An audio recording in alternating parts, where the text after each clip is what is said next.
نبغولو أفكر كان نبغولو أفكر كان نبغولو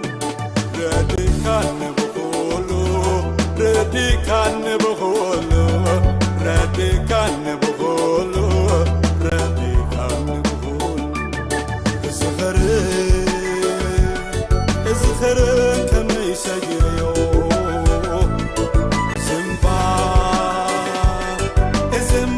كم يحالفيو زخري كم يسجيو زمبا كم يحالفيو السخا مسايت زيت خوسي أبوي ما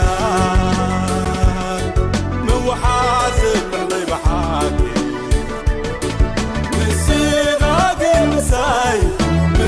نركا شعوب عسكر كاميخا عني خاطو قاتلنا ملكا نعين السالغة عزيات كامي نغلو سكركا نغلو أسكركا نغلو أسكركا نغلو أسكركا أبزي كامي نغلو أسكركا ساتنا بلكا نعينا سالخا أبزيات ناي እግዚአብሔር ጽዋዓ ማዓሲ ጀሚሩ እንድሕር ሂልና ሰብ ምጥፋእ ምስ ጀመረ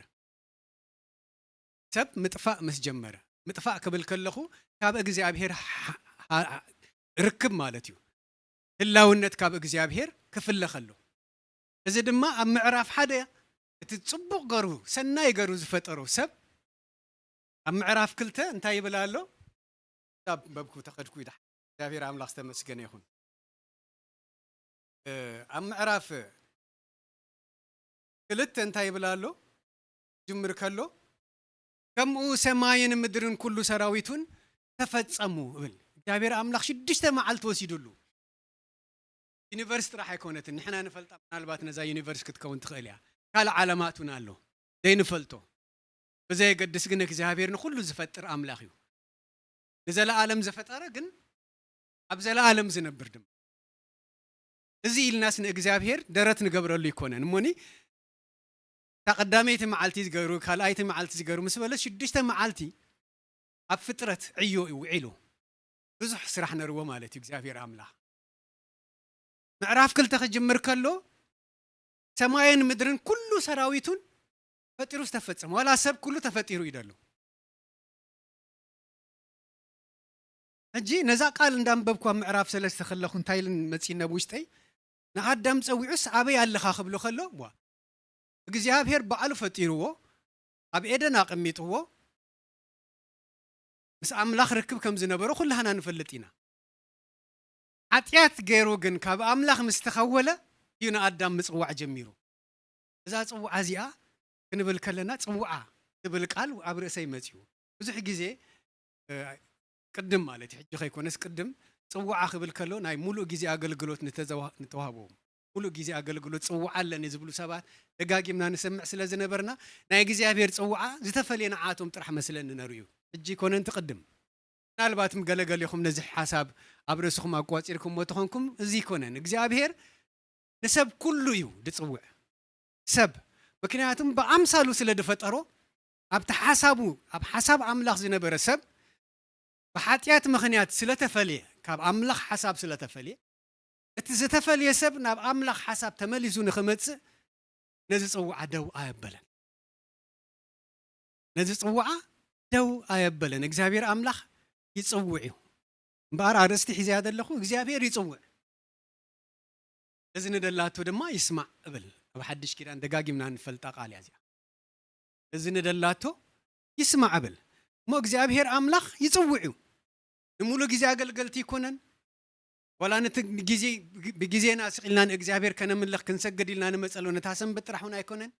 ኣብ ህይወትና ሙሉእ ግን እግዚአብሔር ይጽውዓና ኣሎ ወላ ደቂስና ወላ እንዳሰራሕና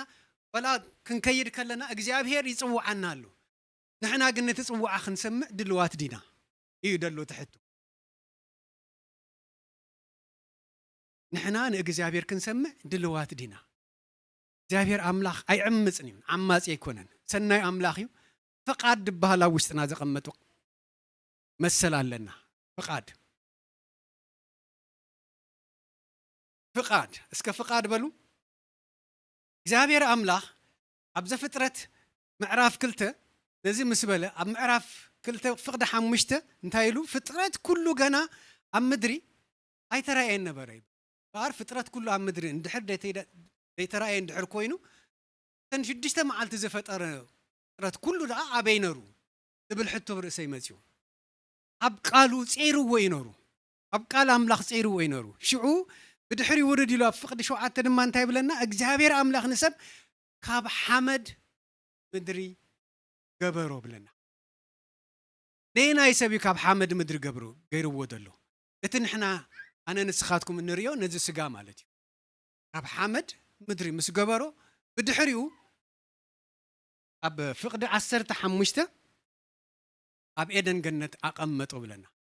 እጅት ኣብ ቃሉ ጼርዎ ዝነበረ ነገር ግሁድ እንዳኾነ መጻሎ ማለት ሰፈጢርዎ ኣብ ኤደን ገነት ኣቀሚጥዎ ዳሕራይ እንታይ ይብል ኣብ ፍቅዲ 7 ባቅድም ኢሉ ኣብ ፍንጩ እንታይ ገበረሉ ብለና በለሉ ኡፍ በለሉ ትንፋስ አምላኽ ኣብ ውሽጢ ሰብ ኣብቲ ካብ حمد ዝተገበረ ሰብ እቲ ስጋ ደኾነ ሰብ ትንፋስ አምላኽ ኡፍ ምስ በለሉ ኣብ ፍንጩ ህይወት ኮነ ብለና ነፍስ ህይወት ኮነት ሽውዓ ነፍስ ህይወት ኮይና እቲ መንፈስ አምላኽ ኣብ ውሽጢ ሰብ ንኽኣቱ ዝገበሮ ናይ እግዚአብሔር መንፈስ እዩ ናይ እግዚአብሔር ትንፋስ እዩ ህይወት ዳሃቦ ማለት እዩ ምውስዋስ ድጀመረ እቲ ካብ حمد ዝተገበረ ስጋ ሽዑ ማለት እዩ እጅ ኣብ ኤደን ገነት ኣቀሚጥዎ ንምንታይ ኣብ ኤደን ገነት ኣቀሚጥዎ ኩሉ 6 መዓልቲ ዝወሰደሉ ተፈጥሮ ዓለም ንሰብ እድሪ ከመሓለፍ ስለዚ አይነ ዘንግዕ ሰብ በመን ተፈጢሩ በእግዚአብሔር አምላኽ በአምሳል አምላኽ ንሰብ ከመስል ማለት እዩ ንሰብ በስጉ ይኮነ እንደመስል ግን በመን ይድመስል በመንፈሱ ንሰብ እግዚአብሔር ከመስል ዝተፈጥረ ሰብ እዩ ንምንታይ ይፈጢርዎ እግዚአብሔር አምላኽ ነታድ ፈጠራ ዓለም ክገዛን ክውንናን ክዓያን ከም ሓሳብ አምላኽ ከም ፍቃድ አምላኽ ነዚያ ኩሉ ሰዕ ክንዝክራ ይግባአና ከም ሓሳብ አምላኽ ከም ፍቃድ አምላኽ ኢየሱስ ክርስቶስ ጎይታ እዩ ነዚ ክገብር ከሎ ግን ውርድ ብልሞኒ ኣብ 17 ፍቃድ ትበሃል ንሰብ ክህቦ ኣብ ፍቅዲ 17 እንታይ ገሩ ኩሉ ንዓኻ ሂበካ ኣለኹ ኣብ መንጎይን ኣብ መንጎኻን ግን ቃል ኪዳን ክትከውን ሓንቲ ኦም ኣብዚኣ ተኺለ ኣለኹ ኢሉ ኣብ እንታይ ይብል ሞትን ህይወትን ኣላ ነዚኣ ትእዛዝ ሕጂ ታኦም ኣይኮነትን ሞትን ህይወትን እንዳሓዘት እቲ ቃል ኪዳን ማለት እዩ ኣብ መንጎ ሰብን ኣብ መንጎ አምላኽን ዘሎ ቃል ኪዳን ትእዛዝ አምላኽ ትእዛዘይ እንድሕር ትህሉ ኮይንካ ብህይወት ክትነብር ኢኻ ትእዛዘይ እንድሕር ተፍርስ ኮይንካ ግን ክትመውት ኢኻ ኣይ ሓባ ኣሉን ብግልፂ ነጊርዎ ወዶ ቅሉዕ ቋንቋ ኣዳም ዝርድኦ ቋንቋ እቲ ሓጢአት ደይብሉ ሰብ ማለት ኣዳም ነዛ ቃል እዚኣ ካብ አምላኽ ከም ድረኸበ ከነንብባ ንኽእል ኢና ኣብታ ጽቡቕን ክፉን ተፍልጥ ኦም ግና ካብኣ ምስ ትበልዕ መዓልትስ ሞት ክትመውት ክሊርሊ ግሉጽ ገሩ ያቐሚጡሉ እዛ ኦም እዚኣ ኣብ መንጎይን ኣብ መንጎኻን ቃል ኪዳን እያ ተቐዳመይቲ ቃል ኪዳን ሰብን እግዚኣብሔርን ደቆመላ ማለት እዩ ካብዛ ኦም እዚኣ ምስ ትበልዕ መዓልቲ ክትመውት ኢኻ ሞት ዝብል ቃል ኣብዚኣ መጀመርያ ተሰሚዑ ሕጂ እንታይ ለለኹ ኣቐዲመ እዚ ሰብ ፍቃድ ኣለዎ ካብ እግዚአብሔር ፍቃድ ተዋሂብዎ ፍልጠት ንኽሕዝ ድማ ኣእምሮ ሂብዎ እዩ ፍልጠት ትጋዕዛ እዋን እዚኣ ካበይ ድረክብ ነሩ ብመንፈስ አምላኽ ድመጽእ ናብ መንፈስ ሰብ ደኣቱ ናይ እግዚአብሔር ፍቃድ ናይ እግዚአብሔር ሓሳብ ናይ እግዚአብሔር ፍልጠት ካለ ፍልጠት የብሉን አዳም ካለ ፍልጠት የብሉን ምዕራፍ 3 ክንከይድ ከለና بارنا ذا قال زيا أنتو يزنبب كلكم قالت يا راب سلسة فقدت شعته آدم حاتيات جبره انتي حاتيات جرو أمي بليعو اشتا أم فرة بليعو لما انتي بليعو تبليا كري أخل لخا كتبل أخل لخا كتعم أخل لخا ما تعمتي أيلو من نجيروه عدش فلتت رخيبو مالتيو كاب اغزيابير دايكون فلتت زي أنا نسخاتكم من دصقمنا دلو وان آدم زنبرلو وان كندريو خلنا كند منتاي كفو زمن كم دل الناس كذكروا آدم حدا انفورميشن كاب اغزيابير زقبل زنبره كال انفورميشن حدا بز سلدمصه ودقت آدم اتجمير اب حسابو عاليو بري كابتاهم مبلعو يكونن اب حساب سب حساب كال منقاد مس جمره ناي حساب املاح عشش مبال جميرو اتنزل عالم بهيوت كنبر اب ايدن جنت قال لك يا جبره كي عايه مالتي كله مليء له قالو تاتزاز املاح تسحتو حنتي جابير املاح عين اخاتكم من قبزي يخولنا فقد املاح نخين وص لذي اخن بكل خوي اوشت حدا نجر متيو قدام حنتي انفورميشن يو او ديقاتو متيا بوشتو مالت حسابو احنا ابزي انفورميشن زملؤ زمن دلنا قدا نمنفسنا زرق دخل كنداي انفورميشن مصالو معلتي كنداي انفورميشن بيليونز كنبلو نخلينا قاليو خي سمعنا يو حلف خوين مبري سمعيت لنا سباتنا اذا سقاي ودنا يو بزح نجر نخنقبر اد املاح نخين فصمون دخل كلنا بزح نجر اب وشتنا خاتو ناي غزيابير صقا اندخولنا ناي غزيابير حاليوت دا اندا بزحلنا خوينو مبري بقبرنا سنحنا تحاتيات دحري كسحبنا كل ساعه دقامتنا يو اب زورينا بزح نجر الله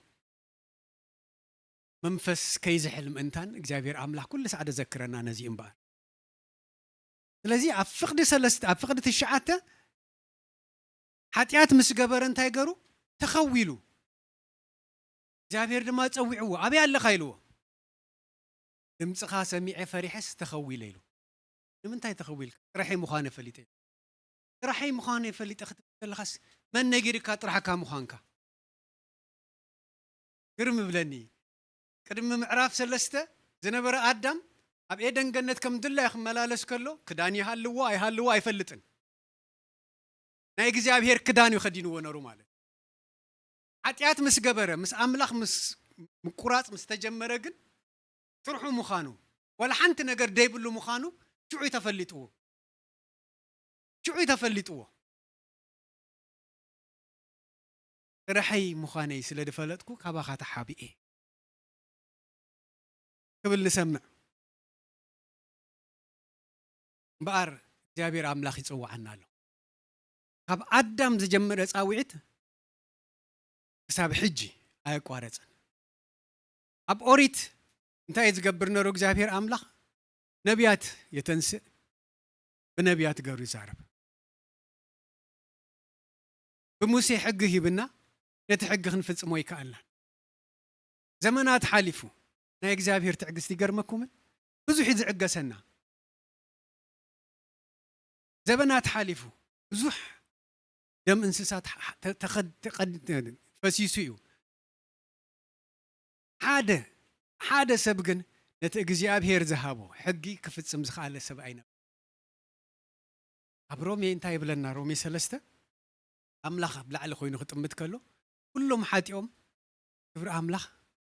سينو كلنا غودولو اينا كبر املاخ يبلنا ስለዚህ من كيدو فتصم اللي تبل حتى أبسلستي أمتى زربا متيو مالتي أب ولد منفس قدوس جابير أملاخ سمو بروخ يخون يسوع كريستوس أنا اللي خون عيل آخرني لبكا بعلو سب كوينو متيو أملاخ كنسوس كاب دنجل مريم توليدو نعين عخاتكم من كدحن كبل أمسك الواقع خفيلنا أنتوي هاي درار كن بلع كلنا نبلو زنبرنا جابير أملاخ سبيو እግዚአብሔር ወልድ ሰብዩ እግዚአብሔር መንፈስ ቅዱስ ሰብዩ ሓደ አካል እዩ ግን ክርስቶስ አምላኽ ክነሱስ ሰብ ኮይኑ ከማይን ከማኹምን ካብ ስጋ ተወሊዱ ካብ ስጋን ካብ መንፈስ ቅዱስን ፍልይ ዘብሎ ነገር እዚዩ ሙሉእ ሰብ ሙሉእ አምላኽ ዋጋ ከፊለና እግዚአብሔር አምላኽ ተመስገነ ይሁን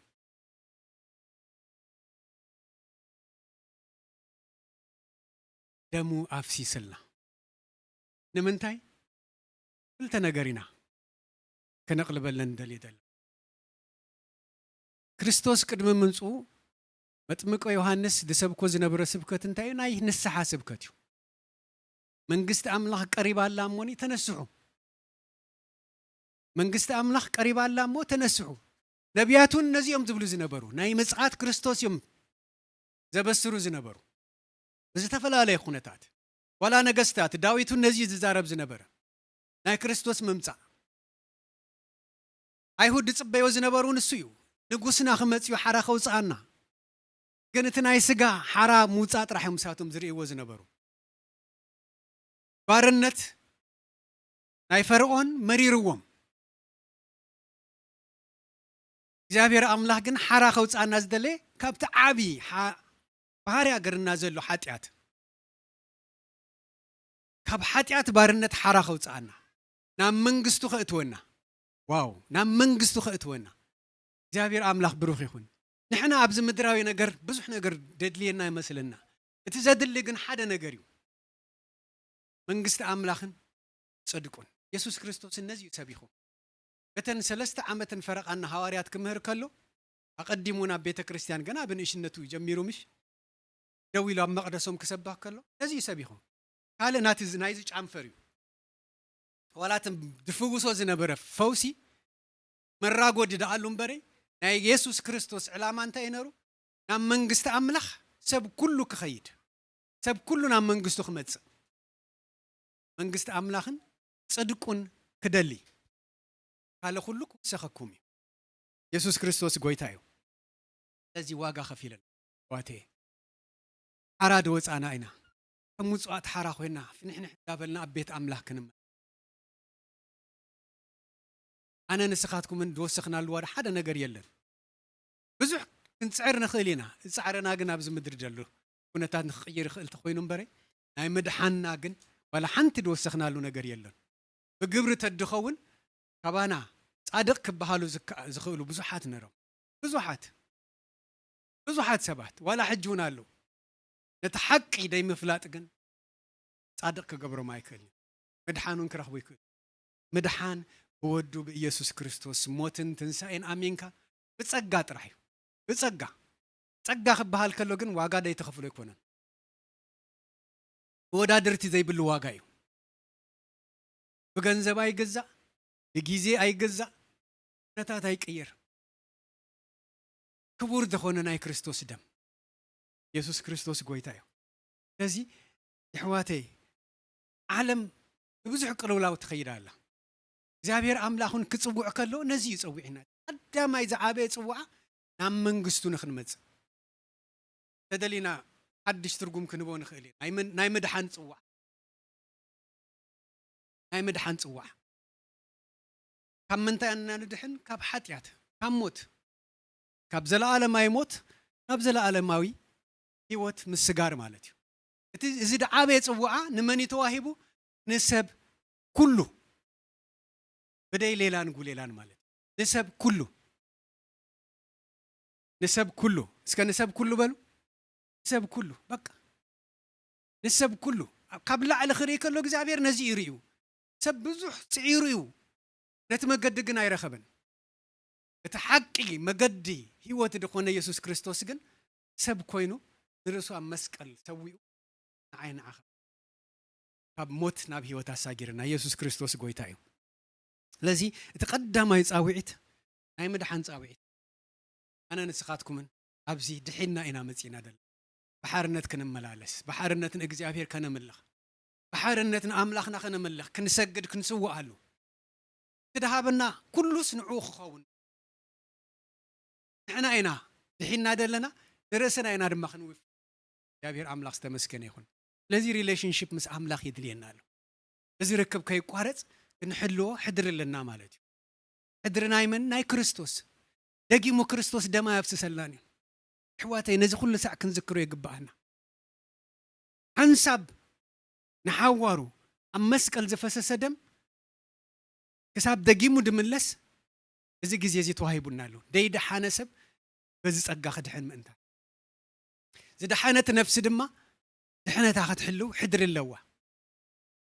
عن سبب مدحان زعات وسب كوتس أي كإلنيون بقى زي خبلكم زدلي كوتس أي كإلنيون أب منقستون خد صنع طرح كتبرت على اللوا زمن فستدي برتعها سجان نفسن كل ساعة ندحريت كوتت أنا information تبالكم إذا جزء يزي حما جزء حما جزئنا نبرد لنا يحواتي نرسنا خن حلوها ننفسنا خن حالي الله نبر نفسنا منفسنا حنساب دحينا الناس عشش نبللو نجار يكون እግዚአብሔር አምላክ ተመስገን ይሁን እዚ ኣብ ልበይ ድመ ጽውዓ ናይ መድሓን ጽውዓ ክትዕቅቡ ክትሕዝዎ ክትዕብይዎ ሕድሪ ክብለኩም ስለ ዝደለኹ እግዚአብሔር አምላክ ተመስገን ይሁን ካልአይቲ ጽውዓ እዚኣ ተሓሒዘ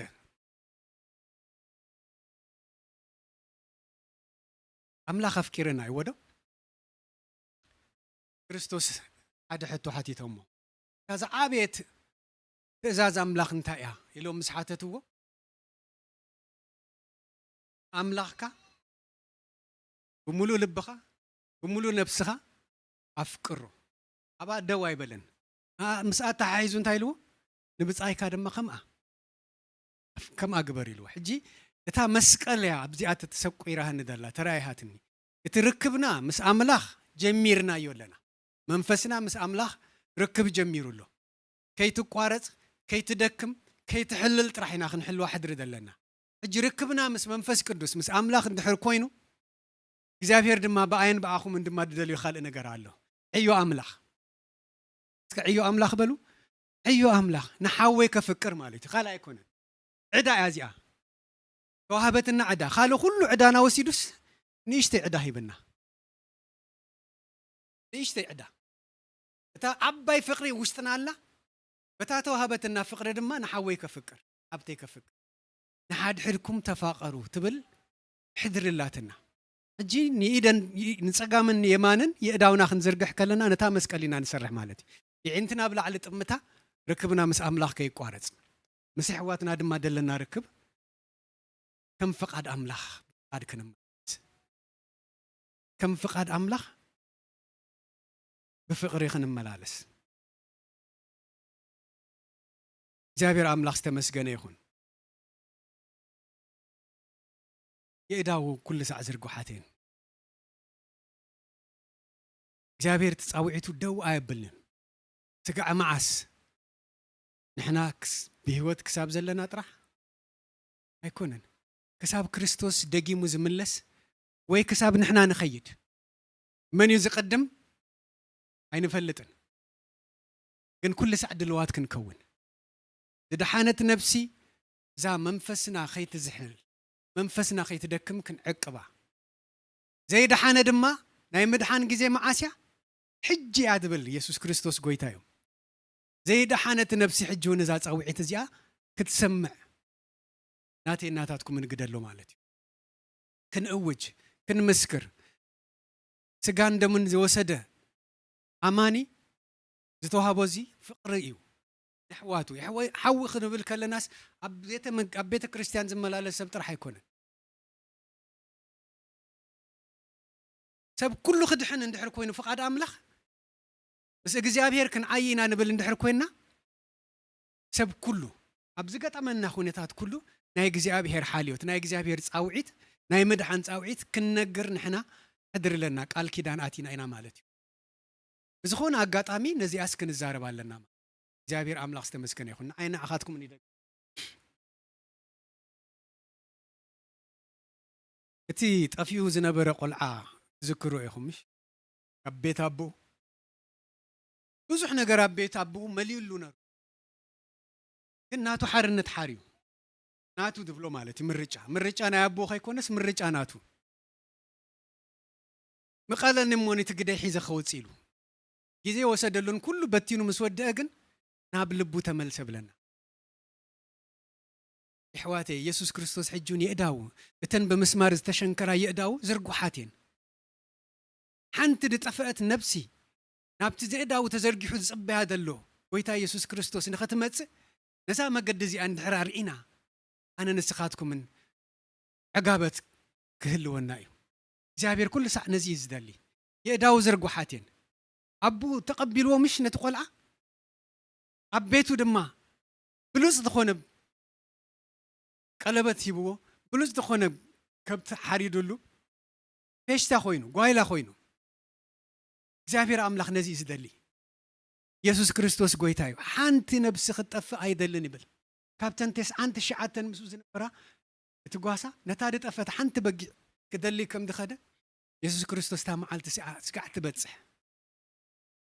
قويتا خايفة لا تأسب كي تفيز زابير أملاخنا عين أخاتكم من يدقفنا توشتنا دلو حيل خوت سم انتان تدعاتنا يو قال كيدان خوت سم انتان قال ناغن فت سم انتان تدلوت منفس قدوس يحواتي تمزراب قلنا تينا تاتكمني تمسكرنت ناتينا تاتكمني عنتوي ناي قويتا درار كن وسر كلنا مسكر كن كوني هواريات انتاديم زقبرو نرو أبسط صبح يؤكبوا موني بحبار يبلعون روم بلنا بحبار كبلعو خلوغن تنجيرات راح يكونن لكريستوس تدقبر لهم كله اندازكروس أبو زراربو نروم شعر ما منفس ملؤوم وزو حد ما يتصنبرون روم بلنا لسيلنا نزي مصحفنا عند ايو اب زمننا ونزخون يسوع كريستوس دلينا قال كابانا خوص دغبر ነገር كنغبرينا امبري نسب كنقير بفصوم نحنا كእሎት يبلنا حيل يبلنا እቲ حيليت ውሽጥና ደሎ መንፈስ ቅዱስ ክልውጥ ኣብዝ ክእለሉ ኣብዝ ልውጠሉ ጊዜ ናቱ ስራሕ እዩ ናተይ ናታትኩም ምን ስራሕ ግን መንጋር እታ ህይወት እታ መገዲ ምን ከም ደኾነት ኢየሱስ ክርስቶስ ጥራሕ ካለ መገዲ የለን ሰባት ብዙሕ ናቶም መገዲ ክሪኡ ክእል እዮም ብዙሕ መገዲ ክመርጹ ክእል እዮም በዳይ ፍላጦም ግን ናብ ጥፋኣት እዮም ዝኸዱ ደል እዛ ብርሃን እዚኣ ግን ንዓቶም ክትበርህ ምጽላይን መመስካርን ስለዚ ሕብረትና ኣይነቋርጽ ይሕዋት እታ ካልአይቲ ናይ ኢየሱስ ክርስቶስ ወይ ናይ እግዚአብሔር ጽዋዓ ሕብረት እያ بحبار كنا نصلي بحبار كنا قال أملاك كن ماقل እግዚአብሔር አምላክ ይደሌን ላሉ ሰባት አይነጠምት ሰባት በፍጹም አይነጠምት ይحواتي ሰባት ማዕንቀፍ እዮም ክኾኑና ኣብዚ ሎም ጽቡቅ ቃል ተዛሪባ አነ ጽባሕ ንጎ ከዕንቀፈኩም ይኽእል ንዓይ እንድሕር ትጥምቱ ኾንኩም ንዓይ እንድሕር ፎሎ ትገብሩ ኾንኩም ግን ክርስቶስ በስመይ ተአከቡ ስለደበለና በስም ኢየሱስ ከም ንእከብ ከም ደለና ናይ እግዚአብሔር መንፈስ ኣብ ማእከልና ከም ደሉ ጥራሕ ነዚ ንጠምት ይحواتي ነዚ ቃል አምላክ እንድሕር ኣብ ውሽጥና إذن أمتس اندحر حالينا إجابير أملاح كأبينا إجابير أملاح كسرحنا ناتو فقاديو ناتو دليتو بفتش ما أنا يتراترنين بفتش ما يتراترنين أبزت راح يكونن أبزح بوتا أنا مسكرنت إجابير أملاح بعد يسوع كريستوس قويتايو أقدمكم من قست أملاخن صدقون دليو صدقنا يسوع كريستوس ولا حنت دقبرنا يا نجار يلون أنا نسخاتكم من دخفلنا يو ولا حنت واقع يلن تواقع جنس لتخفل لنا هون آمين للناس لتقبلنا أما نقصتو أتينا يسوع كريستوس قويتايو أبي فيسون كم زد بالقالالو نسخاتكم من بوق قال حكي بمن بيسوع كريستوس قال حكي نمدحانكم وانجيل مسمعكم وون مسامنكم بناي تسفى منفس قدوس تحاتمكم منفس قدوس أوشتنا يزلي حوات ولا بيننا دخلنا له وكنتات يسمعنا يحواتي يزرقفن دبلكو حاوكو ابتقى يعيهالو هذا نقرقن كل ساعة كذكر قبرني منفس قدوس كن مساء يزلو منفس قدوس مساء له ازي كلها ناس كن ذكروا زقبانا نقر بمنفس قدوس ينا تحاتمنا كنتات بزح جزء ندحري سوا أمنتي سلدخلنا أب عالم زخون حمى أنا جر عيقت منان مالتها يكونن مع إنكفي كاب عالم كل سعلو جن اتوشتنا دلو حيلي يبلز كساجرنا يخليو وقالوا ندحر كوينو ولا نحلف بعل دانيال انتايد يميلهم أبان بس كسندو خلو نتي تصلوت مقباروس عيقدفن ولا بحاول نحلف تمسانا دلو يعبي واتي أب عالم دلا قلولاو مستم نأملاخ ديفلتو سبات نحنا وانت تسنبيرنا مسآتهم أب تقلولاو سكنآتو سي نأملا فقا دا يكونن بزي قدس ملاش ديه اللو اناك خون خيليو نأجزابير حاتيتا يولو مدايم ملسلي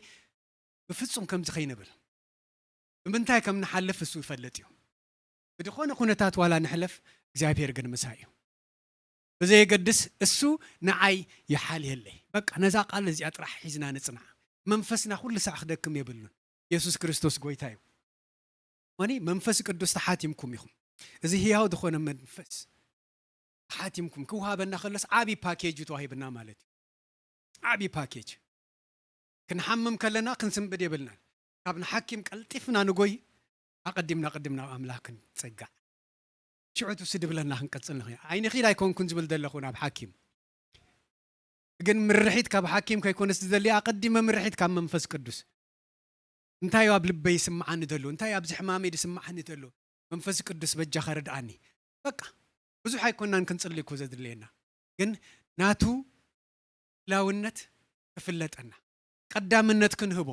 ብድሕሪው ትሱ ድብለና ክንቅጽል ማለት ወላቶም ሓኻይም እኮ እግዚአብሔር አምላክ ተደዳልየልና ናቶም ፍልጠት ከንቱ እዩ ናቶም መድኃኒት ከንቱ እዩ ኢየሱስ ክርስቶስ ጎይታ እዩ እቲ አባና ዘሎ ካብ ኩሉ ይዓቢ አባና ዘሎ ካብ ኩሉ ይዓቢ ዓቢ ፓኬጁ ተደሊና ነሽርፎ ማለት እዩ ከነሽርፎ ማለት እዩ ኣብዚ ሓደ ሰብ ደው ክብል ከሎ እንታይ ይስምዓኒ መስለኩም እቲ ሰብ ይዛረቦ ዘረባ ይኮነን ሰምዕ ናይ እግዚአብሔር ኃይል ግን ኣብቲ ሰብ ረአየኒ ናይ እግዚአብሔር ኃይል ሓደ ሰብ ናብ ጸሎት ሒዝና ክኸይድ ከሎ መንፈስ ቅዱስ ክንድምንታይ ፓኬጅ ኣብ ውሽጥና ኣቐሚጡኹም ዘሎ ይረአየኒ ሓደ እኮ ኣብ ማእከልኩም ድኹም የሎን ይትብለና ናይ ሓወይ ብርታዒ ንዓይ ብርታዒ ኣብተይ ብርታዒ ናተይ ብርታዒ ኣብቲ ኣነ ዝደኸም ኩሉ ጎደሎ ሳስለ ተኣቱ ኢየሱስ ክርስቶስ ጎይታ እዩ ብዙሕ ዝዓይነቱ ጸጋ ይሂብና ብዙሕ ዝዓይነቱ እዚ ብዙሕ ዝዓይነቱ ጸጋ ድማ ከምቲ አንቶ ይዝበልኩኹም እንደጋገፍ ስለ በርኩሉ በሐንሳብ ክጽዕነና ሲ አምላኽ ክለት ኣለዎ አይነጻወሮ እንደ አንበሪ ከም ዓቅምና ግን ይህበና ከም ዓቅምና ክንወሳወስ ይህበና ፍቃድና ግን ደልዩ ዓማጺ አምላኽ አይኮነን ደለና ንኽንድሕን ፈቃድና ከም ንሃብናዮ ምሱ ኮይና ድማ ንኽነገልግሎ ፍቃድና ይደሊ እግዚአብሔር አምላኽ ዝተመስገነ ይኹን ስለዚህ ዓቢ ፓኬጅ ተዋሂብና ደሉ ዓቢ ጸጋ ነጸጋ ንጠቀመሉ ኢየሱስ ክርስቶስ ጎይታ እዩ እዚ ዓለም ኣብ ቅልውላው ያደላ ናተይ ናታትኩምን ብስራት ክትሰምዕ ትደልላ ናተይ ናታትኩምን ብስራት እቲ መገዲ ሓደ እዩ እቲ ሓቂ ሓደ እዩ ኢየሱስ ክርስቶስ ጥራሕ ብደ ኢየሱስ ናብ አምላኽ ድመጽእ ዋላ ሓደ ሰብ የለን ናብ እግዚአብሔር አብ ክኸይድ ዝኽእል ብደይ ጎይታ ሓደ ሰብ የለን እታ ጎይታ ዝሓንጸጻ ሓሳብ እሳ ድማ በወዱ በኢየሱስ ክርስቶስ ሞትን ትንሣኤን አሚንካ ተነሲሕካ እንድሕር መጺካ ናይ ዘላለም ህይወት አላት ያሲት ካለ ነገር ይብልናን ካለ ቃል ምዝራቡን አይድልየናን ብስራት እዚያ መንፈስ ቅዱስ ስርሑ ክሰርሕ እዩ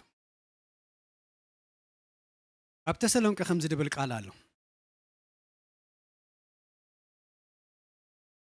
كل ساعة تحقسوا هيباتكم تصليوا إذا من تاخم بكريستوس يسوع انتايو فقاد أملاخيو كل ساعة بقويتا خنحقس فقاد أملاخيو كل ساعة بصلوت كنت صنع مس أملاخ ركبنا خي قوارص منفسنا كنبرتعو إذا فقاد أملاخيو إذا مدحان ذهبنا يسوع كريستوس أي እግዚአብሔር حساب أم فليتنايو نحنا دما إذا حساب زي بحيلنا نقصلينا ندا تحقسنا مالي وكلو أمسجنو منفسون منفسون أي تدفو اسم منفس قدوس دلنا ركب يزي بوتا أي وسنوني ونتات أي وسنوني بينا يخون جنت مساي سبار مساي دلو منفس قدوس بينكم دخونكم مسكر الله يالله دقي سدد دقاس يوسدني ግን ولا بحلمون منفس قدوس مساي كزرارب حنسب حلم حالمكم دو تفلتو حنسب እንዳጸለኹ ድበራበረሉ ጊዜ የለው እንዳጸለኹ ማለት እዩ بحلمه يدلخو ግን ኣብ ቤተ ክርስቲያን ዘለኹ መስለኒ ጸልዩ ትዑቡ ቀጽል مستبرابرኩ ድማ ቀጽል ስለዚህ መንፈስ ቅዱስ አይድቅስኒን ማለት እዩ እቲ ደየታኽስ مساخالو علاوي አይድቅስኒን አይታኽስን مساخالو ነዚ መንፈስ እዚ አይነጥፋዩ ኢየሱስ ክርስቶስ ጎይታዩ ኢየሱስ ክርስቶስ ጎይታዩ እጂ ትጋ ኩሉ ሰዕ ድኹም እዩ ብዙሕ ኢንፎርሜሽን ይመጽእ ኣሎ ከምታ አንቶ ይድበልኩኹም ፍልጠት ብኽልተ ወገን ይድመጽእ ፍልጠት ናይ ኣምላኽ ብመንፈስና ይድመጽእ ፍልጠት ናይ ዓለም ድማ ብስምዒትና ይድመጽእ በቲ ንሪኦ ንሰምዖ ነገር ብስምዒትና ስጋ ድማ ተኣዛዚ እዩ ስጋ ተኣዛዚ እዩ መንፈስ ክብርትዕ ከሎ መንፈስ እዘዝ ስምዒትና ኩነታትና ክብርትዕ ከሎ መንፈስ እንድሕር ዝሕል ኮይኑ ድማ ነቲ ስምዒት ነቲ ኩነታት ይድእዘዝ እዚ ስጋና ዝሞተ ስጋ እዩ ይሕዋቴ ንክርስቶስ ሜይቱ እዩ ነዚ ስጋና ብዙሕ ንኸይንጭነቐሉ መንፈስና ክብርትዕ ደልሎ መንፈስና ክብርትዕ ደሎ ኣታ ደቂስካ ደለኻ ብል ንቃሕ ኣካል ኣይኮነን ደቂስካ ትብል ደሎ መንፈስ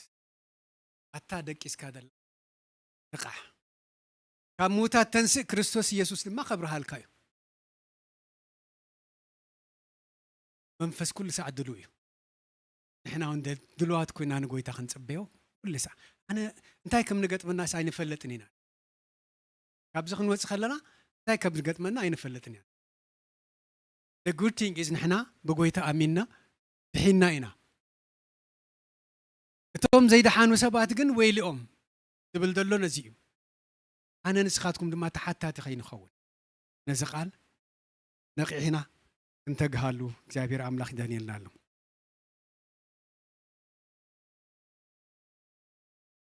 ሞ እንዳወዳ እኮ እግዚአብሔር አምላክ በዳይ ምቁራጽ ጽዋዓሎ በዳይ ምቁራጽ መናዳ ተዓበየ ጻውዒት ናይ ምድሓን ጻውዒት እንተኾነ ነዚ ናይ ምድሓን ጻውዒት ኣብ ተግባር ንኽውዕል ምንታን ንሕና ድማ መዓይቲ ክንኮኖ ጽዋዓና ኣሎ መዓይቲ ክንኮኖ بفقر نحد حرنا ندات دقاقفنا نزا سرحزي الجامنا خنا بركت نزا سرحزي الجامنا خنا بركت جابير أملاخ يتصوع عنا له بارسي كنياتو خفو يمو يزي عديكم كم لمبا ما تنبر كم عاسو يكونس كمي بتنقاقي كم تملالسو كملكتو كم عاشو زي كونس كم لبامات ጎይታ ይመጽአሉ ይሕዋቴ ከመዓልቲ ቀሪባ እያ ምጽአት ጎይታ ከይመጽእ ከሎ ግን እቲ ድግበር ንኽንገብር እግዚአብሔር አምላክ ይጽዋዓና ኣሎ ሰባት ከይጠፉ ሓንቲ ነብሲ ትድሓን ዳጻውዕት እዚኣ ኩሉ ሰዕ ኣብ ቤተ ክርስቲያን ጥራሕ ከይኮነስ ኣብ ኩሉ ቦታ ናይ ጎይታ ጻውዕት ክትበጽሖም ምእንታን መገዲ ንኹን እታ ብርሃን ንሕና ደረኣናያ ብርሃን እሳቱ ምን ክትዕሙ ምእንታን ክርዩ ምእንታን ናብ ብርሃን ክመጹ ካብ ሞት ናብ ህይወት ክሳገሩ يحواتي مبزحت يوم سبات نزام مدرد الله وطرح مدري وادلو إذا العالم ما يموت هاي الرأي ومن يزلو أبزع عالم زيا برخات بزيح لهم نا عالم تسقاتات بزيح لهم كنبرو طرح مزر رأيهم دلو كله مليء لهم جزا ماكينة كله كنتو يجن إذن أنا خير ولا حنت نجري لان حمدي خان أبو حمدي خاتم اللس تاسيد ولا توم أمنتي نزل سجح إذن ياين خيرني نان كن كير كلنا مسكويتا خالق زتدالو لنا سقالو قال زتدالو لنا سقا نأملاخ نخبر له كبر زخونا سقا يسوع كريستوس قويتايو وإግዚአብሔር أملاخ صوعنا له أبي الله قبلنا أبي الله بس ساعات زي እግዚአብሔር أملاخ دقفنا خنصلينا ناي مدحان جزي حجي እግዚአብሔር أملاخ صوعله ويتا يسوع كريستوس واقع خفيلو أمسكال دمو أفسيسو سلا سجانا سلا حمامنا طرح ديكونس نفسنا خدحن مئنتان ናይ ዘለዓለም መንግስቱ ወራሲ ክንከውን ምእንታን ኣብቲ እሱ ዘዳለወልና ቦታ ክንኣቱ ምእንታን ጸጋ ኮይነልና ኃጢአተኛ ከለናስ እሱ ኃጢአት ኮይኑ ኣብ መስቀል ዋጋ ከፊሉ ዓዲገና ብሞቱን ብትንሳኤን ድማ ስለዝኣመንና ንሕና ዲሒና ኣለና እዛ ጻዊት እዚኣ እግዚአብሔር ኣምላኽ ንኩሉ ሰብ ብደይ ሌላ ንጉሌላ ንጽዋዓሉ ብደይ ሌላ ንጉሌላን ብዝተፈላለየ መገዲ ይኹን ነዚ ጻውዕት እዚ ድሰምዕት ነፍሲ እግዚአብሔር ኣምላኽ ብመንፈሱ ክትንከፋጽል ኣለሁ ናይ ምድሓን ጊዜ ሕጂ ናይ ምድሓን ጊዜ ሕጂ ይብል ኢየሱስ ክርስቶስ በብዙሕ መገዲ እግዚአብሔር ኣምላኽ ይዛረበና እዩ ነነዌ ክትጠፍእ ኃጢአታ ምስ በዝሕ እግዚአብሔር ኣምላኽ ንዮናስ ልኢኽዎ ዮናስ ድማ ክዛረብ ፈቃደኛ ኣይኮነን ካብ እግዚአብሔር ሃዲሙ መገዲ 3 መዓልቲ በመርከብ ከይዱ ናይ እግዚአብሔር ሓሳብ ግን ብኡ ክፍጸም ስለዝነበረ እግዚአብሔር ኣምላኽ ካለ መገዲ ዳልዩሉ 3 መዓልቲ ዝኸዶ መገዲ ብዓሳ ገሩ ድማ ብሓደ መዓልቲ መሊስዎ ንምድሓን ነነዌ ድማ ኮይኑ ኣይፍለጥን ኣነ ንስኻትኩም ንዝተጸዋዕናሉ ጻውዒት ንምድሓንና ጥራሕ ከም ደይኮነ ግን እግዚአብሔር ኣምላኽ ሎም ይዛረበና ኣሎ ንኻልኦት ምድሓን ንኽንከውን ጽዋዓና ኣሎ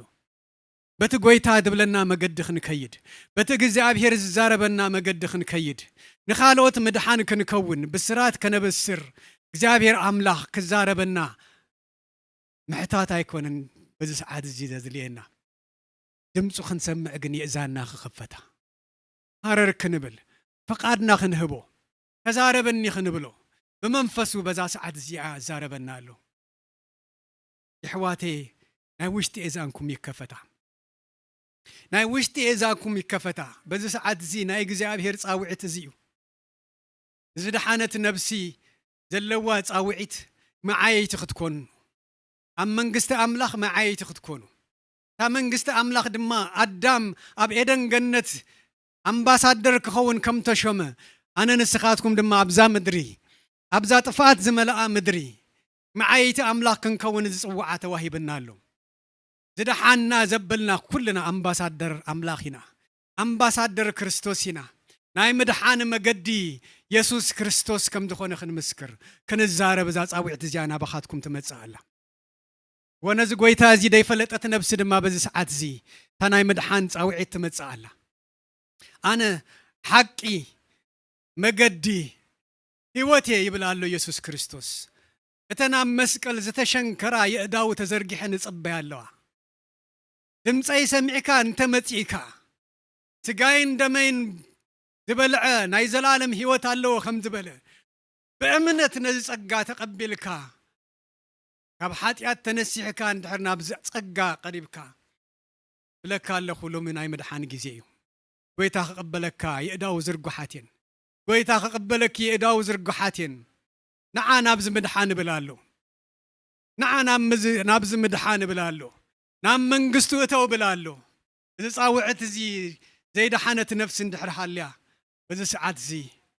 ናባኻ እትመጽእ ደላ ናባኺ እትመጽእ ደላ ዕሽሻ ይትበሎ ጽባሕ ናትካንያን ጽባሕ ናትክንያን ጎይታ ይጽዋዓሎ ብመንፈሱ ይጽዋዓሎ ንዓና መንግስተይ ንዕና መንግስተይ ይብላሎ ናይ ምድሓን ጊዜ ሕጂያ ይሕዋቴ ነዚ ጎይታ እዚ ደይትፈልጡ በዚ ሰዓት እዚ ኣይትሕለፍኩም እብላለኹ መገድን ሓቅን ሕይወትን ኣነ እየ ብደይ በኣይ ናብ ኣቦ ዝበጽሕ ዋላ ሓደ የልቦን ኢሉ እዚ ቃል ሓቂ እዩ እዚ ቃል ሓቂ እዩ እግዚአብሔር ኣምላኽ ዝተመስገነ ይኹን ጎይታ ነመስግነካ ኣለና በዛ ሰዓት እዚኣ እግዚአብሔር ኣምላኽ ውልድካ ኮይና ድማ እግዚአብሔር ኣቦዬ ከም በሓድሽ ቃል ኪዳን ተኣተናላ ጊዜ ስለ ደሃብካና መንፈስና ኣበርቲዕና ወእግዚአብሔር ኣቦዬ ንዓኻ ጥራሕ ክንጽውዕ ደይኮነስ ንሕድሕድና በቲ ደሃብካና ፍቕሪ እንዳተፋቐርና ንኻልኦቱን ንኽንጽውዕ ነዚ ዕድል ስለ ደሃብካና ኣብ ቤትካ መዓይትኻ ክንከውን ስለ ደመረጽካና ነመስግነካ ኣለና بمنفسك أبرتعك أنا يخا وجزابير أملاخي نسجان نفسنا عندما فويسك يخا وجزابير أملاخي حمام زبل كله قبل علينا قنتيتك وسيدك يخا وجزابير أملاخي يمسكنك الله زابير أملاخ كبر كلنا عخا يخون نبلك لنا بدم كاشفين كنا كاب كفو سوير كا زابير أبي أبيت كاخن ملالس حيل سلدخون كنا تمسكن زابير أملاخ نمسكنك لنا نباركك لنا نباركك لنا جزي خلنا جزي نتصبين بتدهاب كنا جزي جن زابير أملاخين عخا خبرنا متسألنا تمسكن تمسكن يسوع كريستوس قويتايو أبز صلوت زخلنا هذا خلت دقائق ندقنا خنصلي دل الله زانا يسمر جزي تودي هذا الله زابير أملاخ سنايو دقائق كابك زابير استمهارو كوني زبلكان كم تعنتو يزبلكم بزحات إنفورميشن نابرسو من دامت كيزر قوم أنتان كاب حسب أملاخ كيف اليوم أنتان لا يجزي أبير حالي وتكبز حالهم أنتان كنصلينا زابير بدم خشفنهم يسوع كريستوس دم كشفنهم نحسب أملاخ ترح نحسب أملاخ ترح قبل اليوم كوننو مسكال زي ودادرنا يجزي أبير حسب بلوز كم دخونه كاب كالي إنفورميشن زودادر ديكونه دبلت فلتت أبرئسهم إجابير أملاخ سلده تخله إذا السود تخلو فلتت دما إجابير أملاخي ختحلو ولو متصلي الله إجابير أملاخي بمنفس كاسخا منفس وما برتعكا كابت بستفل عليه مقدي تقربنا يتصلى يسرح كتكولو إجابير أملاخي بتبعات إجابير أبو علني كاب كله زحلوني لهم تصنيعهم أبتسخار تخلك يوم دوك بلو منتان بجيتا بيسوع كريستوس سمتصلي الله كاب كفو في الله صاخ تكولو ملاك تخاس ديدكا እግዚአብሔር አምላኬ ክትክውሉ በትድረን ደይረን እግዚአብሔር አምላኬ ፈተና خحلف خلو بتساتهم كتصاورو ديكلو سخا እንዳገላሃካ እንዳተቃወምካ እግዚአብሔር አባይ መገደም እንዳقنعካ ክትመርሑ ምጽልይ الله ወእግዚአብሔር አምላኬ ምላሽ አብዱህ ብሉ ዋንድማ በጥበብ እግዚአብሔር አምላኬን ሃካ ክብር ክግለጽ ጥበብ አብውሽጥም ክትመልእ እተናሃካ ፍልጠት አብውሽጥም እንደ አበይ ክኸይድ እግዚአብሔር አምላኬ በቃል ካን በመንፈስ ካን ክትድግፎ ምጽልይ الله እግዚአብሔር አምላኬ ጸለይ አይደቅስኒ ነፈልጥና እተስኻ ገና አብውሽጥም ገቀመጥ ካዮ መንፈስ ቅዱስ ካብ ኩሉ ያአብዩ እግዚአብሔር አምላኬ እተንሕና ነአምኖ አምላኽ كاب كله يناقفنا يتبل عبي قال وشتم تحيل كاي خاموني زابير أبوي زعبيتك كفلتهم كي طفر كي حاسس منفسهم كي دقس بس ساعات زي دقيمنا نبخانا معكم ومالنا وجزابير أملاح كل تخيل أملاح كل سنين أنا هيب كان نايخا السخا حاسوت أي وتسكانيون حاسوت أملاح يكون كان حسوي جناب زوريانا خقاو منا بس ناكل كدالونا زابير أملاخ متصار وديا خدالولنا هيدقسنون السخاقن حيال مخانكات أمينا تبوشتنا زقمت كايو منفسنا دما زابير أملاخي ندابرتع دقنا وندم كان دا شفنكا زابير أبو يتنبر الناس اللي دلخانا مسكنك كل خبري كل أملخو كل سجدتك زابير أملاخي تتقليلنا بخايو بود خابي يسوع كريستوس سم زابير أملاخ تمسكن تبارك لعلبل سلازنا برنا جزينا مسكنا كالنا كن وتس خلنا እግዚአብሔር አቦ يزتخل قال كادم حيزنا بمنفسنا برتعنا خنوت السخاخ تدقفنا تصليالو እግዚአብሔር አምላኽ ተባረክ ናይ እግዚአብሔር አብ ፍቅሪ ናይ ወዱና ኢየሱስ ክርስቶስ ጸጋን ሰላም ናይ መንፈስ ቅዱስ ኃይልን ሕብረትን ሓድነትን እስኩልኩም ይኹን እግዚአብሔር አምላኽ ባሪኹም እግዚአብሔር አምላኽ ባሪኹም ተባረክኩም ይሁን ወንበረከትኩም እግዚአብሔር አምላኽ ይባረኩም ወዲና ይላል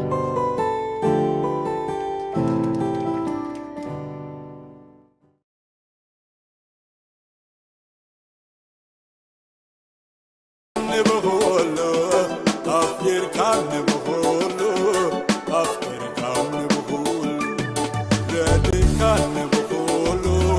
ردي كان نبغولو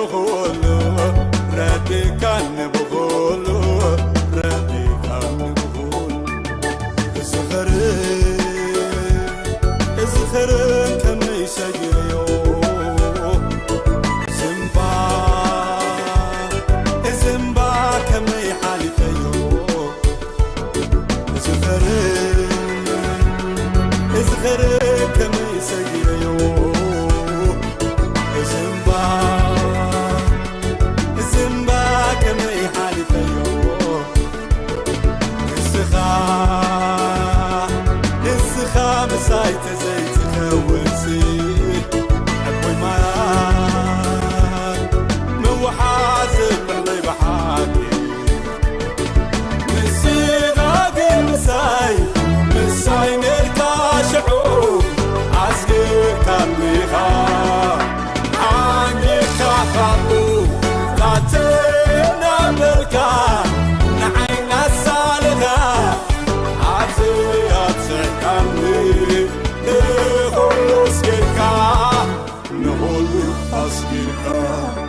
نغلو أسكيركا نغلو أسكيركا أبزي كاملي نغلو سكيركا ساتنا بلكا نعينا سالخا